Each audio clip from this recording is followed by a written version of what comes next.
নরম তুলতুলে ঠান্ডা ঠান্ডা রসমালাই বাড়িতেই বানিয়ে ফেলো দোকানের থেকে দ্বিগুণ স্বাদে। এর জন্য আমি কিছুটা গরুর দুধ নিয়েছি, এটাকে ঘন করে ফুটিয়ে নেব।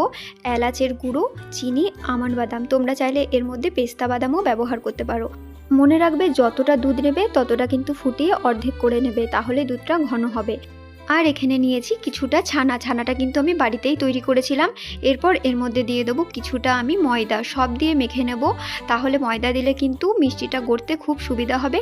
মিষ্টিগুলো তৈরি হয়ে গেছে। এরপর এখানে আমি চিনি শিরাটা তৈরি করে নেব। দেখো চিনি শিরা একদম রেডি। এরপর মিষ্টিগুলো একে একে দিয়ে 5 মিনিট ফুটিয়ে এটা 2 ঘন্টার জন্য আমরা অফ করে রেখে দেবো। আর আলাদা একটা বাটিতে বরফ নিয়েছি, যতটা সম্ভব ঠান্ডা জল নেওয়ার চেষ্টা করবে। এরপর একে একে মিষ্টিগুলো ঠান্ডা জলে কিছুক্ষণ ভিজিয়ে রাখবো। ভিজিয়ে রাখার পর দেখো মিষ্টিগুলো একদম সফট, একদম স্পঞ্জি হয়ে গেছে। এরপর আমি দুধের মধ্যে ভিজিয়ে এটাকে ফ্রিজের মধ্যে রেখে দেবো আধ ঘন্টার জন্য। আর পরিবেশন করো ঠান্ডা ঠান্ডা দারুণ এই রসমালাই।